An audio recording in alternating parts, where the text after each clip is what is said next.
and designer specializing in behavior change. She led user experience and digital strategy at AU, American University, and included their extensive accessibility efforts. Whoa. You might want to shut that door.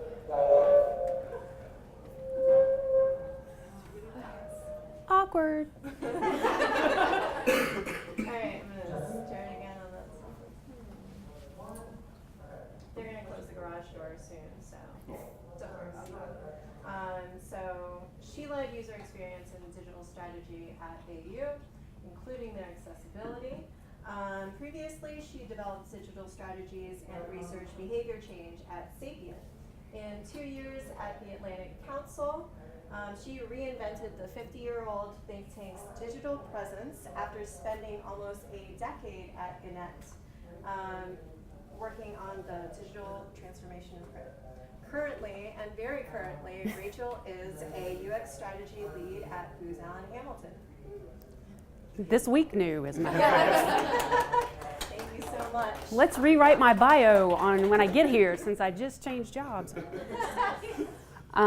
So thank you guys for coming. I will apologize to the World IA Day people now. That is the only slide of theirs I used. I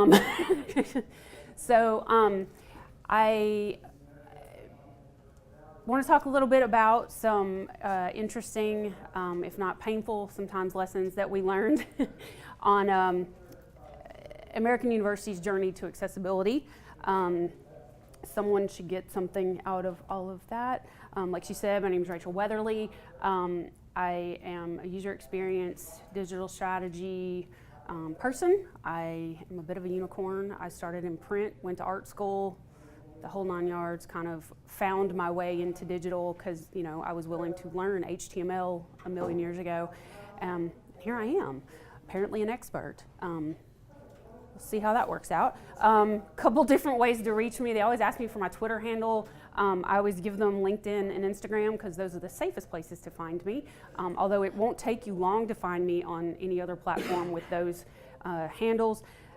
Just be aware you get what I bring, and it's not necessarily about user experience. So heads up on that. So really quickly, what I want to talk about today, I'll give you a little bit of an accessibility landscape in terms of what in particular nonprofits and educational institutions are facing. It's something that applies across government organizations as well. A lot of my slides, and there are a lot of them, I'm not actually going to talk all the way through them. They're in here because later they're going to end up online and I put things in for reference. So don't worry if you start seeing slides with a ton of stuff on them. I swear to God, I'm not going to talk all the way through them and read them to you. But they are in there for reference later because there's some useful information and you might want to go back and find that. And this seemed like a faster way to do that. We'll talk about some ingredients for success when it comes to doing a massive accessibility effort, some practicalities of that we learned, a few things we learned the hard way. The snowflakes and the unicorns, which some people think should drive your entire decision-making process, and I'm here to tell you that is not the case. And then some key takeaways from what we learned. I'm going to let you guys drive a little bit in terms of where I stop and go, because really and truly, I want you guys to get what you need out of this discussion. I've learned more than really I ever thought I wanted to know. I got to American University a couple years ago, and within a month of having been there, we were told as the web leadership team that the entire website, all 45,000 pages of it, needed to meet accessibility WCAG 2.0 level AA, needed to meet those standards before we left for the holidays that year. Yeah, awesome. I was a contractor at the time, and as a testament to my fortitude and perseverance, or perhaps my lack of sense of self-preservation, I actually took the job a couple of months later full time. So one of my colleagues from American University, Jack S. Steve, is here, and I give him a massive tip of my hat for having been my partner in crime while I was at AU and He knows the ins and outs of accessibility in a way that I hope to never know, quite honestly. And has been very patient as I've said, hey, this isn't accessible. I need to put it online anyway. How do we make that happen? And finding the plan Bs for all the snowflakes and unicorns. So that's what we'll talk about. Like I said, you're in the driver's seat, so if you have a question, throw a hand up. I don't mind stopping and starting. I wing it pretty well, so just, we'll see where we go. Accessibility landscape, really, what is accessibility and who's this for? I'll start with the who's this for. What we are, at this point, a very general statement, any organization that receives federal funds of any kind may be required to meet accessibility guidelines. I say maybe, it's more like probably. So you want to make sure you check on that, and that includes things like grants that may not be like at the forefront of your mind. So just be aware of those types of things. Education and nonprofit organizations almost always fall under this umbrella, and there are specific pressures on higher ed in particular, and I'll give you a few references for some of that. There's no legal precedent for private sector yet. There was a lawsuit in Florida against a grocery store that the plaintiff won, but then it was overturned in an appellate court. So it's coming. So we should all be aware of that, but there's no precedent yet. Ultimately, accessible content is highly usable for everyone. So from a user experience perspective, it's a good thing. Accessible content also increases your potential audience reach, because why wouldn't you want to reach everyone? And really, diversity, equity, and inclusion are important, and making content work for the most people is the right thing to do. So there is that sort of aspect of this. My clicker doesn't work, so y'all have to forgive me as I get in your way and out of your way again. These are just some real quick stats that I got off of census.gov. There is a ton of information there, broken down by socioeconomic environment, age, living situation, things like that. But just to kind of give you a rough idea, there's 10.8 million adults in 2015 that reported being deaf or having significant difficulty hearing. 10.8 million people, and that's not just my dad who doesn't want to hear all of us. 6.8 million adults in 2015 had serious difficulty seeing even when wearing glasses, and that doesn't count me, who forgets to go get their glasses updated occasionally. Some other information, ambulatory, these are people who have trouble walking, stairs, things like that. Self-care covers things like having trouble bathing or dressing. Those are going to be people that you're also going to have to think about in terms of mobility. But can they use a mouse? Things like that. Independent living, that's where can you get yourself to the doctor's office? Can you run errands? Things like that. Cognitive difficulty, that's everything from someone with epilepsy, perhaps, or someone with emotional issues that we have to take into consideration in terms of how information is being taken in and digested. So I will give you quickly the standard that we had to live up to, at least in higher ed, sections 508 and 504 of the Rehabilitation Act, the American Disabilities Act. Compliance was interpreted by regulation as WCAG 2.0 level AA. This got slipped in right at the end of the Obama administration. They put a regulation into the Federal Register that went into effect February 1st, 2018. And so you essentially had a little over 2 years to get everything in order, get your house in order. It wasn't some big, scream with a megaphone. It was one of those things that hopefully you saw it.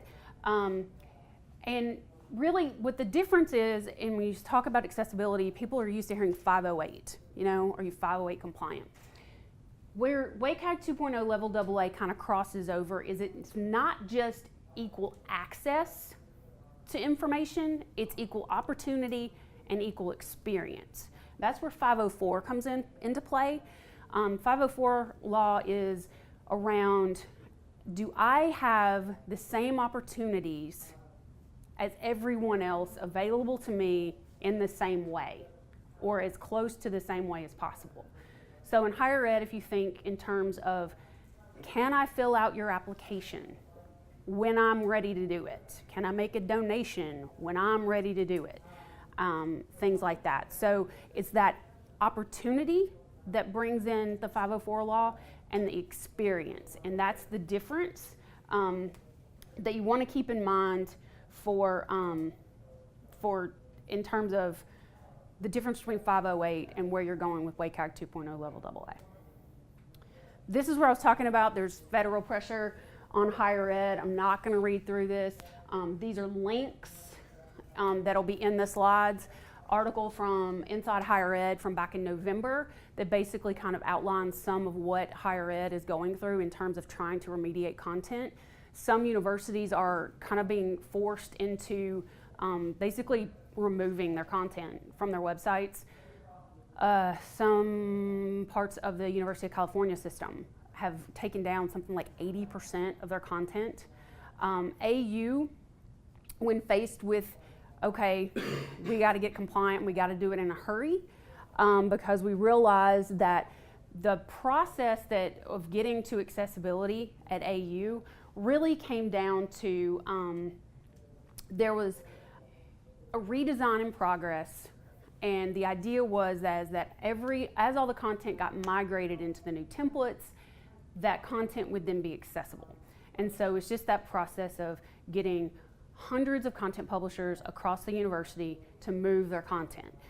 Sometimes not the easiest herd of cats to get moving. And so, as I said, it was 45,000 pages of content, and realized at some point, roughly 3 weeks after I arrived at AU, that if we didn't get everything compliant before everyone left for break, we were going to hit the university's code freeze, we were going to hit everybody's crazy chaotic schedules and leave, and the next thing you know, it was going to be February 1st. So that was the deadline that got put in place, and the really uncomfortable conversations that I got to have standing up in front of a group of 30 to 40 content publishing leads and just saying, nope, I know, seems really unreasonable, you're going to need to do this anyways. So it just sort of created a situation where we got to learn a whole lot. So ingredients for success, and for those of you who know me, don't worry, I'm a much better digital strategist than I am a cook. People get a little worried when I start using cooking metaphors. So the two key things, when I boiled all this down, everything that we kind of went through, it came down to two things: that making accessibility a part of your digital strategy and a part of your digital culture. Those are the two things, broad categories of things that you want to kind of take into consideration. Under digital strategy, in particular, you're dealing with governance, which is your friend, by the way, user experience, as well as content strategy. On the digital culture side, it has everything in the world to do with communication, education, support, and I would even say a little more communication. However much communication you think you're doing, you're probably not doing as much as is needed, so just do it one more. What does some of this mean? Governance, from that perspective, you're thinking about, do you have a policy? Have you evaluated what your risk is? What parts of your digital ecosystem do you need to remediate? Do you actually know what your digital ecosystem is? That's a good question sometimes for universities. In particular, user experience, templates, formatting, coming up with sort of a uniform, consistent user experience across different functionalities, content strategy. Academics are famous for keeping everything. They are the hoarders of the digital world, and trying to get them to let go of some of that is an interesting endeavor sometimes. Communication is fairly obvious. Education, really, it's educating users on what accessibility is, why it's important, and how to do it. Sort of two sides of that, right? So you want them to understand and kind of buy into the reasoning behind it, because that's going to have a huge effect on your culture, and the change management that goes into that. From a support perspective, it's not just providing the resources and the training and the things like that, but it's also, if you think about it from a leadership perspective, is your leadership preaching the good word?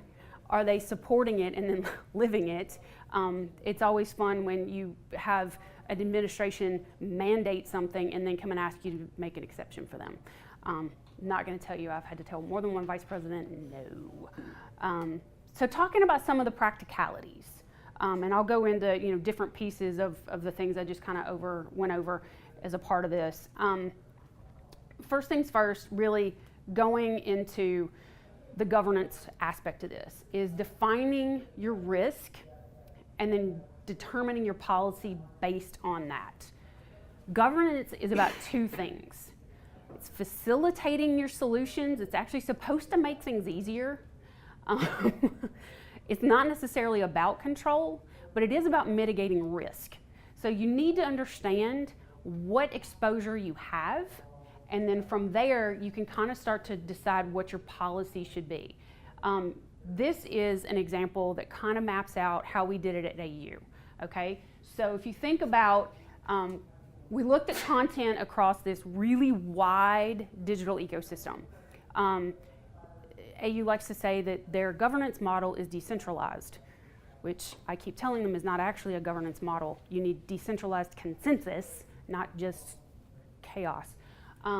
But it does create this, innovative culture where people can feel like they can do anything, and that's awesome because you come up with some really neat things that maybe you wouldn't have if you were fenced in more. But it also creates the chaos where you have people like myself and Jack trying to herd a bunch of cats that got into a bag of catnip. So we determined from a leadership perspective that the university content that was on our websites, that's easy, right? Or that were on platforms associated with the university, because there are a lot of third-party, say for online degrees, things like that, where you have a third-party partner. If the content could be provided in an accessible format and it was in one of these areas, then it had to be accessible. That upset some people. I'm not gonna lie. I get yelled at a lot. I yelled back a few times. The place where we sort of said, nope, we can draw a line here, is over here where you're dealing with individual work on an external platform. Professor X's profile and the content generated there or presented there on, say, ResearchGate, or ResearchGate is the Facebook of researchers, essentially. So those types of things you could get away with. That's your thing. It's on your personal website. That kind of stuff. Have at it, But if you're on a university account on one of these things, then you need to, that crosses back over here where it's technically university branded and it needed to be accessible. So needless to say, this created ripples across the university and some really sometimes uncomfortable conversations. So again, governance purpose is facilitate solutions and mitigate risk. Few things that are just sort of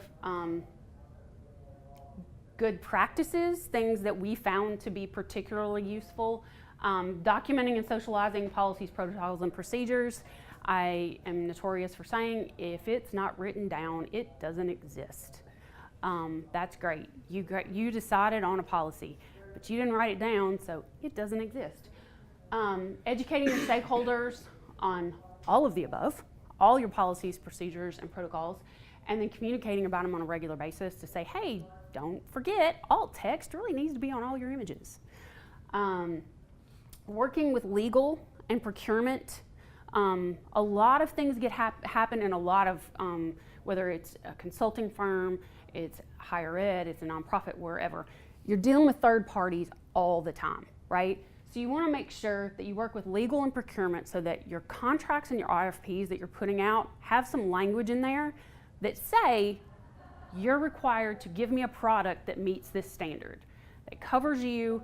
It means they understand going in that what they give you has to pass scan at the end. It shouldn't be a surprise. Collecting and filing VPATs or accessibility statements for third-party tools and partners. And then once you have these relationships established, whether it's with a vendor or you just signed up for a Pictochart account, right? And you've got the documentation on their accessibility, you can then share those established accounts and those vetted tools with your publishing community so that maybe people use the same account and you don't have this massive sprawl. We had this really interesting exercise where we had whiteboards for days. And I said, okay, if you're using a third-party tool for anything, I need you to go up here, figure out what kind of relationship we have with that partner, and write it down on the appropriate whiteboard. I think there were 90-something different things. And then what was really interesting is we found out there's a tool called You Can Book Me, which is basically allows someone to schedule an appointment with someone in an office. 6 different offices were using it, and they all had different accounts. And they all had different branding, and some of them were using some weird logo that we were like, what is that? It's one thing when you go, hey, we need to use Eventbrite because we're selling tickets, versus we don't want to have the ticket concept, and we like this really graphic interface that Swoogo has, so we want to use that. Okay, fine, you've got different use cases, you can make the business case for that, fine. But you don't need, if possible, to have 6 different accounts under one company. And sometimes there's some significant economies of scale to be had with, if it's a paid service, I don't know, not paying people multiple times. We had something like 16 different Hootsuite accounts. And so it ended up, we tried to figure out, was it possible to get them all up under the enterprise? That ended up not working out great because the number of seats that were needed got really cost prohibitive, but we did find another vendor that provided the same or better service for what we needed, and they gave us as many seats as we needed because they didn't charge by seat, they charged by impression. And some of these accounts are like dining services, which is somebody's not happy about the soup that is being served in the cafeteria. That's a true story. He can tell you about it. He still checks on Soup Girl from time to time. Why am I being charged the same for that account as everything else? So there are economies of scale to be had.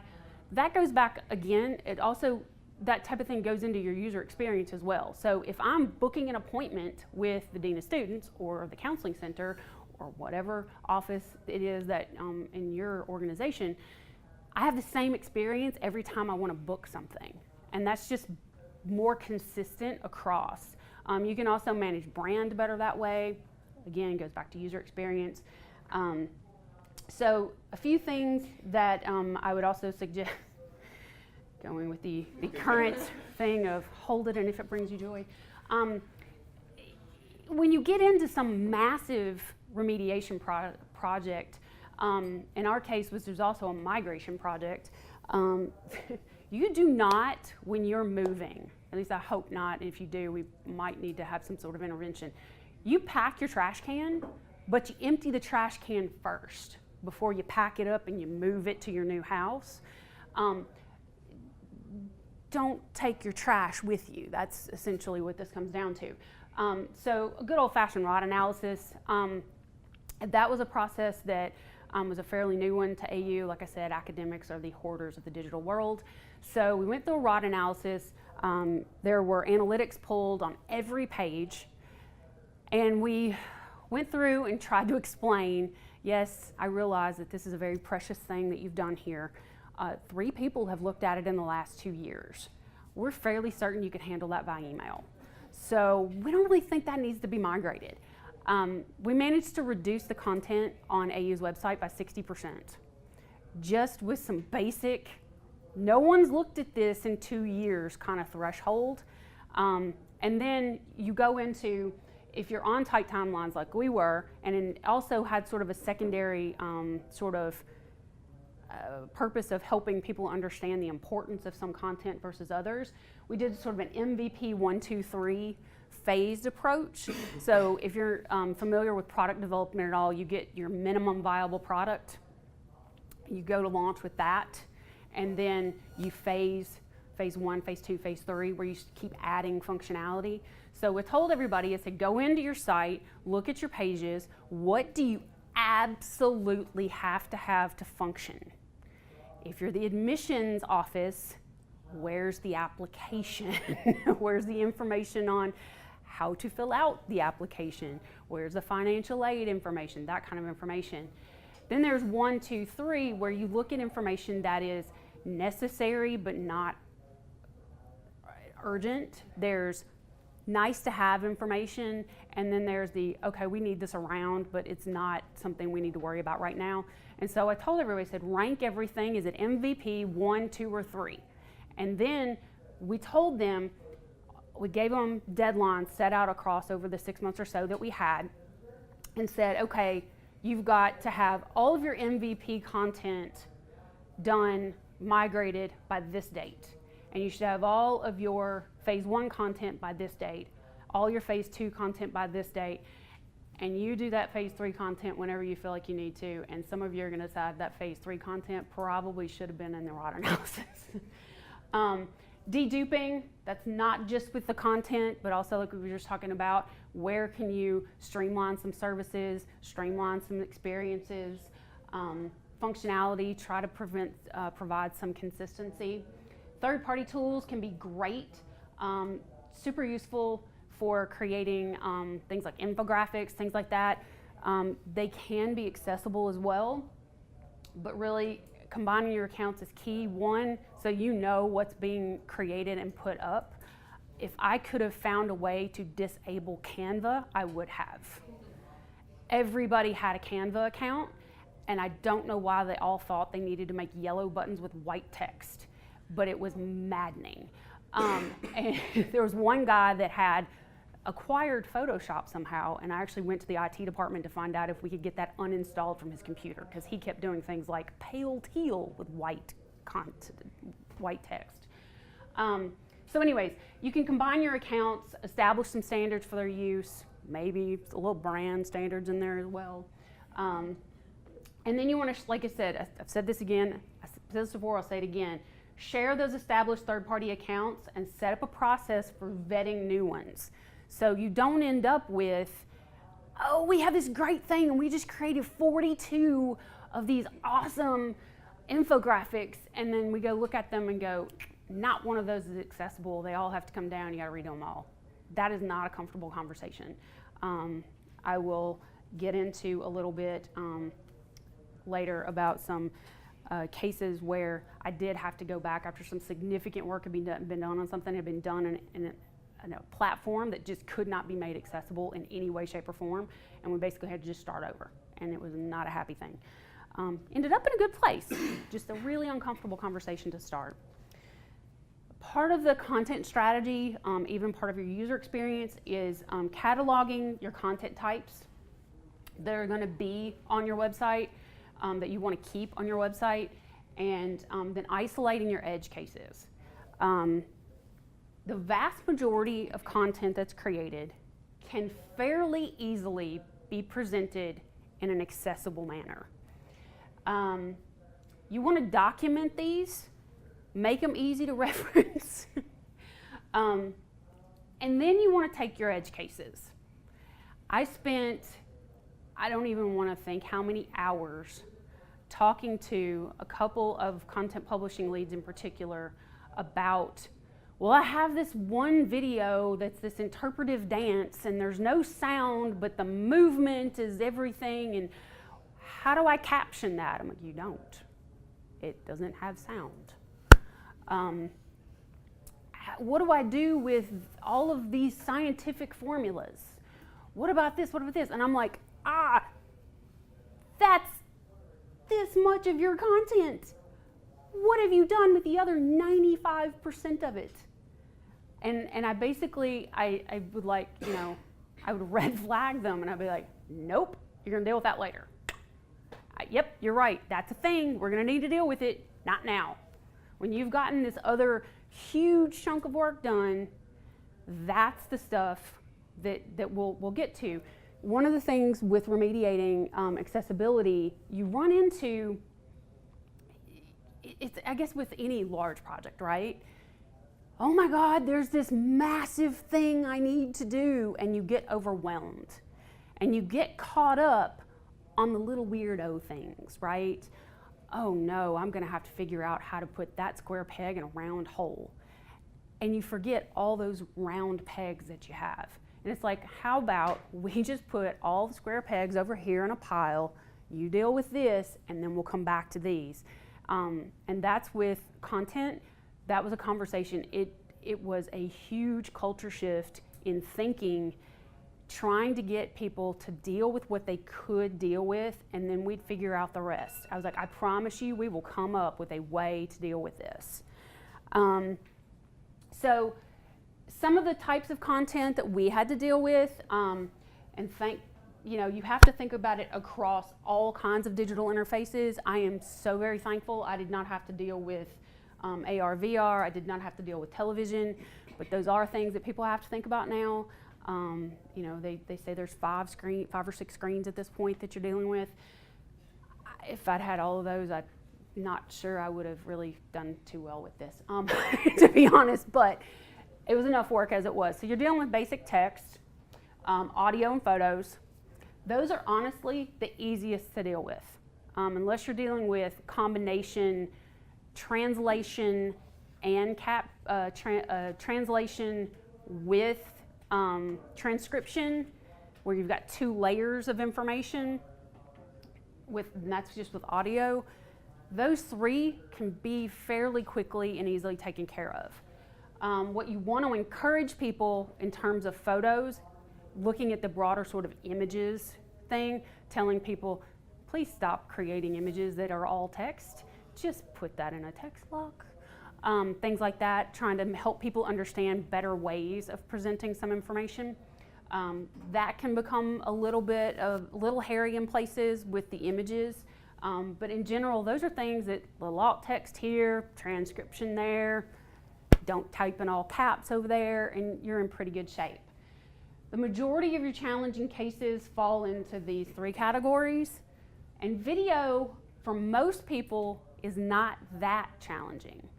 It's when you get into interpretive dance or a video of the choral performance of Bach or something, where you've got another language that comes into play and they're trying to figure out where do I need to say there's music, where do I need to say there's actual words, and then what if it's in another language, and there's layers that get involved there. And the interpretive dance thing was an issue to deal with.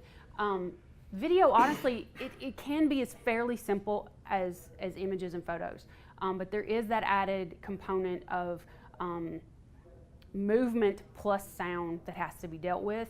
And you also want to think about live broadcast, and I'll talk a little bit about that. That creates another set of special circumstances.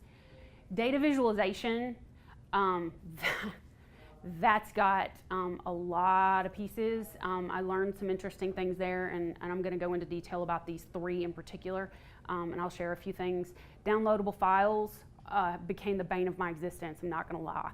I lost count the number of papers from various science and math professors that I took home at night to remediate, because I was trying to make nice, and some of the stuff they're doing is amazing, cutting edge work, bleeding edge work, but nobody else was going to figure out in their department was going to figure out how to make that accessible. So downloadable documents are a thing. But again, also think across all your screens. You also have to think about the 2 things that get overlooked are email and social media. Those are 2 things that I don't know about you guys. Every organization I have ever worked for, there is at least one person who sends out the cool Christmas party invite that is nothing but a giant image.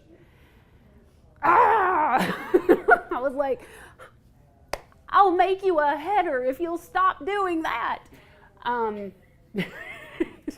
That's not accessible. No one can read that. Then also with social media, having to think about burned-in captions versus versus closed captioning, that can be a little tricky. So those are two things to make sure you think about, and I'll talk a little bit about those as well.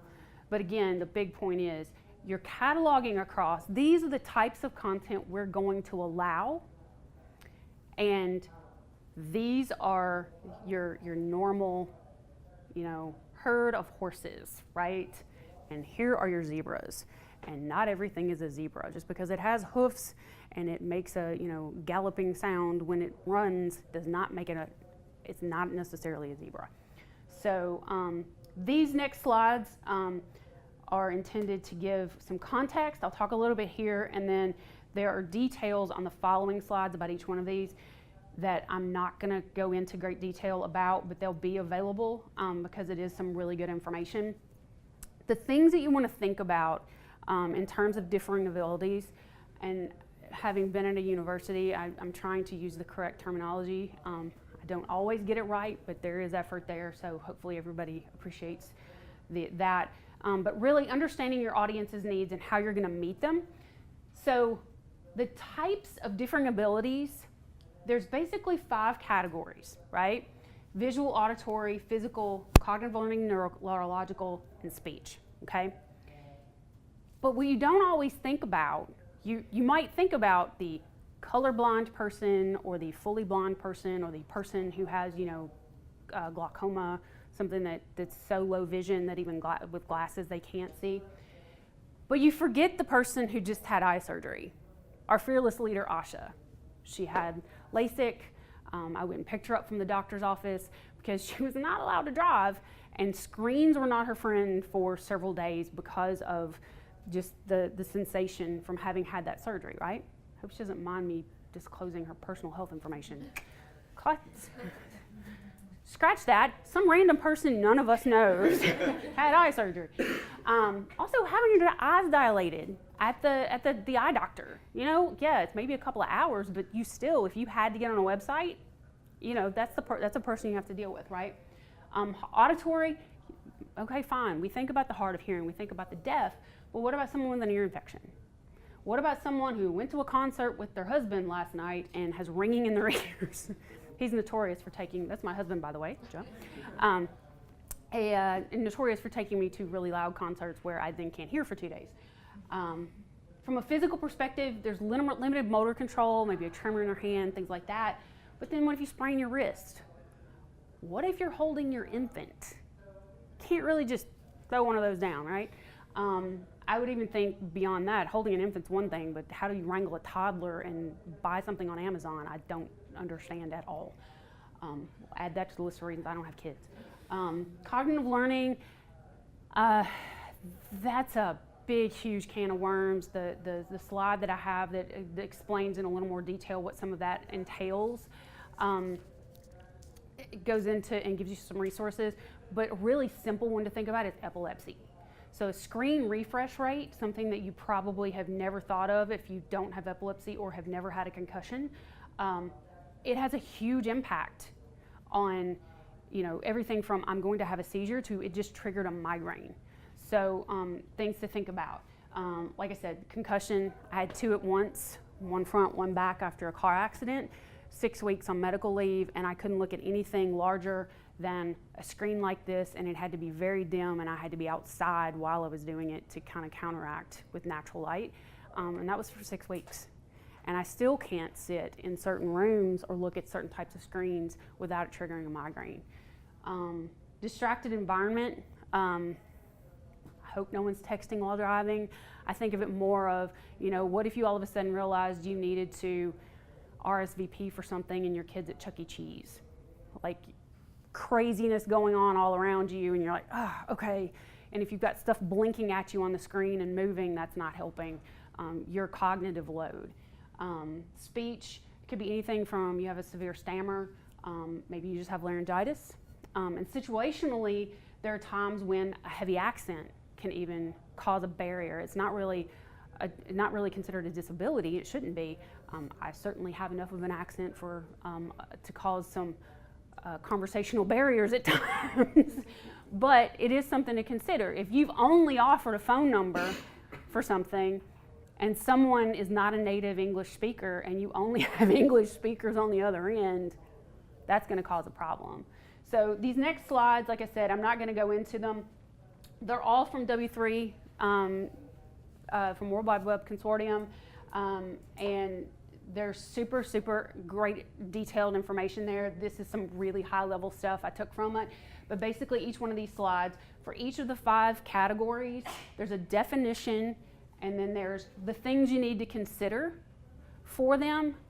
Again, super high level, but it does kind of help sometimes when you're having that conversation trying to explain to somebody, when you go to them and you say that's not accessible and they're like, wait, I don't understand why. This can kind of give you a little more information. The ones that I point out in particular or here is suppress, whoa, I'm sorry, I shouldn't have touched that. Smart screens and me, just options for suppressing blinking, flickering, flashing, and otherwise distracting content. Again, my own personal experience kind of went, yeah, that's a thing. And then again, offering more than just phone numbers for communication options. Those are things you don't necessarily think about. You think that phone number is so helpful, and then you realize that person can't talk to you. Does anybody have any questions thus far? Everybody's kind of nodding. You seem like you're going along. I definitely don't want to give an intro to accessibility class here, so, but I want to create, help everybody understand kind of like level set how we got into this next little group here. This is where we learned some interesting stuff. So snowflakes, unicorns, and other special cases. There is content that will take so much effort to remediate that it goes beyond what's called good faith effort, or it just pushes the limit of technology and you're not making that accessible. The objective is to maintain or enhance the content integrity, especially within academic circles. You're going to want to make sure their academic integrity, that's a very big thing for them. Make sure that you're enhancing, if not maintaining, if not enhancing that. But you also have to meet the accessibility standards somehow. And sometimes, you gotta figure some stuff out. That's where the concept comes in of remediation versus accommodation. So accommodation was fine under 508. As long as you had accommodation for whatever it was, and different organizations define that in different ways. There is a federal research organization that I will not call out by name. The CIO there thought as long as we put a phone number on the bottom of all the web pages, we had provided accommodation. And he got to have some really uncomfortable conversations with a couple of other department heads about why that wasn't the case. But you define that by your organization, right? What accommodation is, what's okay in terms of accommodation. I'm going to tell you a little bit about where we landed on it with AU. I think it's a pretty good middle ground. But when your content just can't be made accessible, good faith effort comes into play. A good faith effort is really where you seek to do everything you can within a reasonable amount of time, and then you do you provide some bridge that goes over the gap for what you can't get in the good faith effort, right? Now, good faith effort is an intentionally vague legal term, and it will create a little bit of a rub in your organization when you have to explain to someone that 30 seconds is not a good faith effort. So you're probably going to want to have some stakeholder meetings. What would you consider a reasonable effort? There was a working group. We focused on 3 departments: math, stats, economics, and arts management. And we said, okay, go talk to some of your faculty. What do they consider a reasonable amount of time? They come back to us and, we got everything from 10 minutes to 2 hours. So we said, okay, we're going to say normal course of things. If it's a paper, you're made a PDF, you need to remediate it, it shouldn't take you any more than 20, 30 minutes. If it does, you're crossing over into extraordinary effort, and you can start looking at your accommodation options. There are places where, it was an infographic that was going to be on the website. The extraordinary effort or not, they were going to have to make it work, because there is a way to create an infographic in an accessible manner. It may not be the one that you prefer, it may not be the one you've always used, but there is one, and that's the rub, is where you tell someone, yes, I'm aware that you can use MS Paint to create this really, truly lovely infographic. But that's now got, roughly an entire research paper's worth of statistics on it, and it's all an image, and alt text is not gonna cover that. So using, this is where your third-party tools, things like, I've used Vengage, I've used Pictochart, I've got a list of these I will provide, so you don't have to try and write those down furiously. Viz.me is another one. If there is one, I've probably tried it. I've tried Canva, I've tried a whole lot of other ones that have varying degrees of usefulness. Try to limit, some of them, if you're using something that's doing something very small, they're great, they're fine. If you get into something larger, more complicated, some of them work better than others.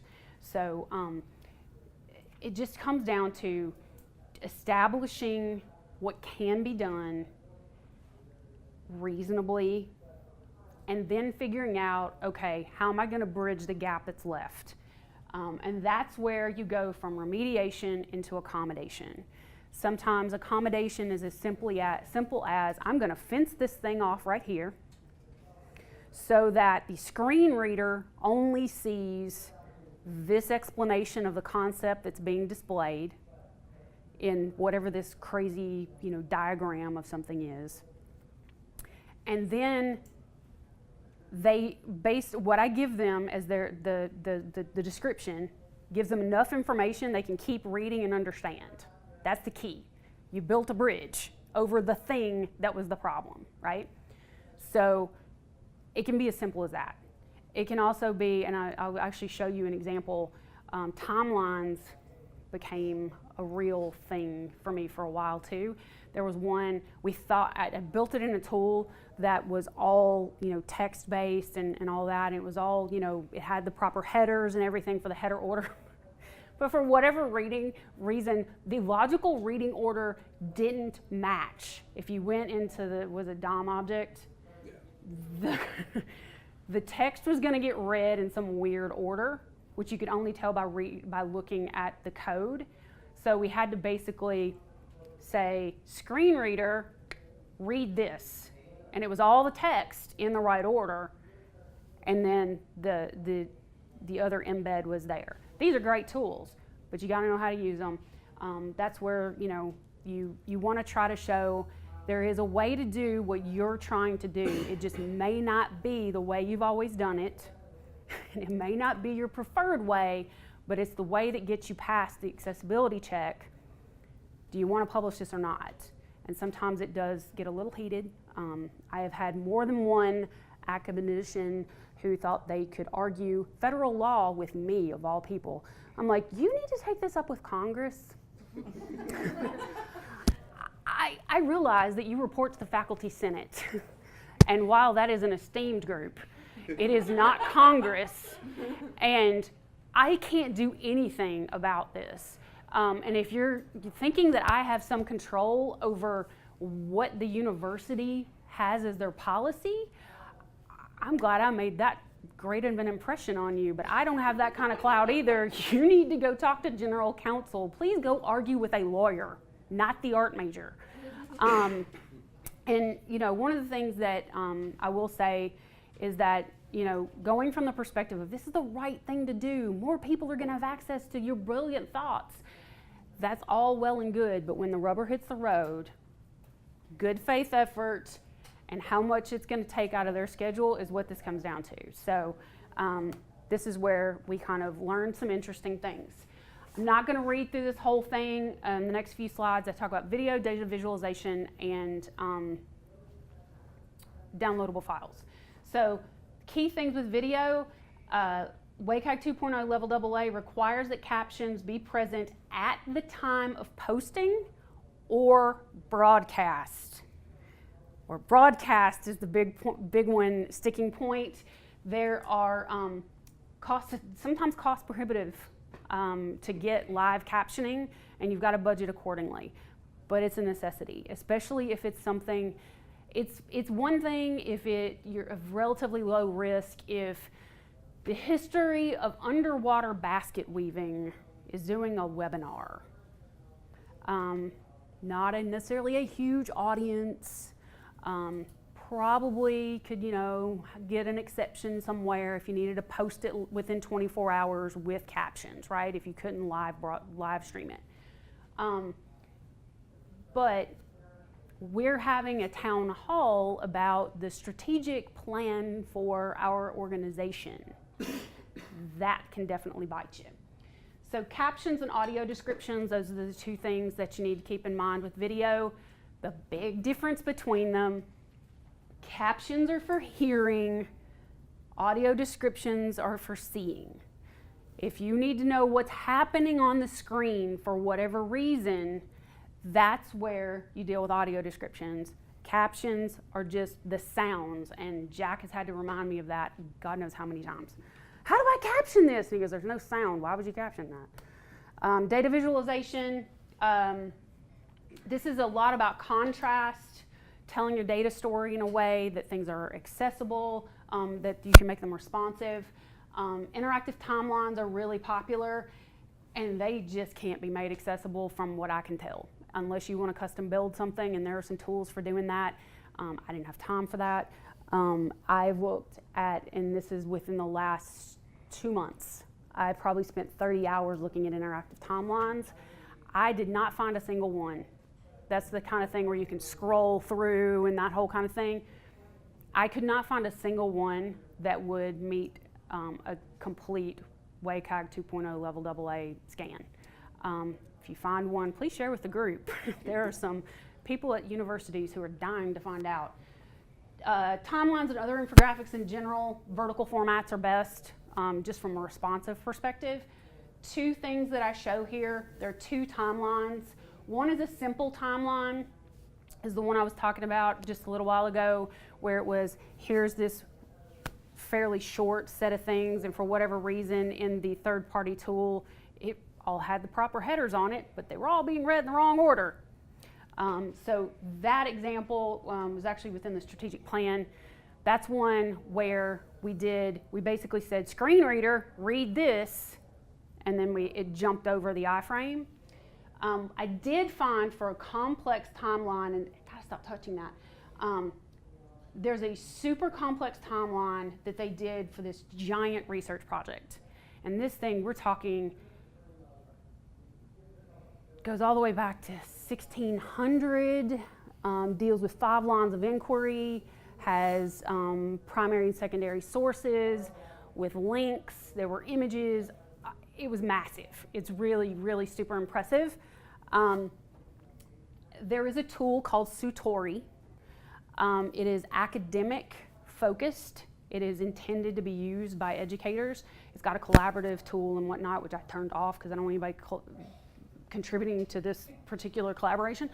And it is completely accessible. I'll put that's on the list as well. But those are two examples of some way to handle some things that we kept coming up for us. And then when you get into scientific notation, mathematical formulas, things like that, that's where you definitely are looking at accommodation, which we ran into most definitely with downloadable documents. You can use them. Microsoft Products has accessibility mode. I highly suggest you lock your documents if you're using any of these on your website. I basically told everybody, no, you're not doing that. Make it a PDF. I do not need someone changing your work and then pushing it out somewhere else, or stealing your work and pushing it out somewhere else. So we told people to use PDFs because it's a little easier to lock those down. PDFs though, they were created for portability. It's right there in the name, portable document format. I spent a couple of hours on the phone with two of the principal software developers at Adobe that work on Acrobat. And those guys are basically on the verge of a nervous breakdown. Trying to figure out how you can produce an accessible PDF. It is not necessarily the easiest thing to do always. And some content just is too complex to be rendered accessibly. I have 2 slides worth of links at the end of this PowerPoint that are all different sources for learning how to create PDF document or accessible documents in general. Some of the things we learned about PDFs, like I said, we had a working group where I actually worked with some math stats professors, some economics professors. They all write all of their papers in a language called LaTeX. The entire tech family, you get into like math ML and things like that. So the thing that I told them is go back to your original source documents, start there if at all possible. That's kind of like the easiest thing to do. Go back to the source document, make that as accessible as you can, then convert it to a PDF, do the scan within reasonable effort, and where you end up with content that just you can't make that, you can't explain that, right? There are a couple of places where there were formulas that as soon as I would I would tag the document, the formula would literally explode on the page, overlapping all the other text. And you'd find these weird little symbols of what is that and why is it up there? And then we finally figured out it was when we were hitting tag document. So that was a LaTeX, that was a PDF that came out of LaTeX. So trying to figure out how we come up with that accommodation. I made this little picture because this seemed to help everybody understand. Whatever that data visualization is, or whatever that complex formula, this is a quadratic equation, seriously, it's not that complex, but some of the stuff, they're dealing with algorithms based on sound waves. Okay, awesome. I'm glad there's someone who studies that stuff, but I don't even understand it, what it looks like I can't describe it, right? So what I told them was you basically, in whatever your base document, fence it off. So basically you dig a hole in the road, right? Your thought process is this lovely road you're taking someone down. Dig a hole in the middle of the road, build a bridge over the hole. That's essentially what you've done. You fenced it off, you gave it some sort of a conceptual description, and then someone can keep going. Sometimes it can be fairly easy. There are maps, one that I did not that long ago, there were maps where basically I could just say maps showing the economic something or other, I don't know exactly what all of it was, within certain parts of India, right? You didn't need to see that information to keep reading the paper, but you needed to know what was there. Where you get into things where you need to know more than that, where it actually is, if you can't see where those dots are on the map or whatever, that's where you get into a concept we call an accessible abstract, where basically you provide a secondary document that is completely accessible and basically is what most academicians anyways submit as proposals at conferences when they submit papers. It's just basically says, hey, I'm going to present on this topic, and conceptually here's what it is, and that's it. And then at the bottom it says, for details please contact, and then you give them the contact. Last step, really, there are a ton of tools. If any of you have favorites, I have some that we've used. The Wave toolbar, WebAIM has a million different ones. Funkify has a cool little simulator. Color Oracle is an app. I've got links to all of these. I'll give you guys in the slides. That's a really cool one that you actually install on your computer, and when you click it, it turns everything on your screen based on the different types of color blindness. You choose which type of visual impairment you're dealing with, and it'll show you what that would look like, and it's super cool. It's just right there in the little browser, not even in browser, it's like just anywhere on your computer. It's a little app that runs, and there are Mac and PC versions. Scanning tools, I've used a number of different ones. I don't really endorse any one in particular. The one that we currently use at AU is called Compliance Sheriff. Pretty good. There are better ones, I'm sure. There's another company called Moncito that I've heard really good things about. I've seen the demo. It's got a much more user-friendly sort of dashboard kind of interface. They do a lot of training as well. But you want to schedule your regular scans and monitor new content that's published. If you have a favorite tool, please come tell me what it is. I'm going to add to this slide deck a list of favorites before I post it, but I wanted to wait and do that. The lessons that we learned, if it doesn't exist, if you don't write it down, streamline and be consistent. Take out the trash before you move. Know the difference between the exceptions and the rule. Don't let the exceptions drive the bus. Communicate consistently and regularly, and I'll add to that, then communicate some more. Feed people the fish, then teach them to fish, or be ready to hire fishermen. I tried to make the pronoun neutral version of feed a man fish, you feed him for a day, da da da da. Or be ready to hire fishermen, because that's the big thing. And then in terms of the change management aspect, perception is reality. You're going to have to manage it. So anywhere you can talk directly to stakeholders, I will tell you, if you are dealing with an academic person or a scholar, do not engage via email. Just don't do it. Make them talk to you on the phone or make them meet you in person.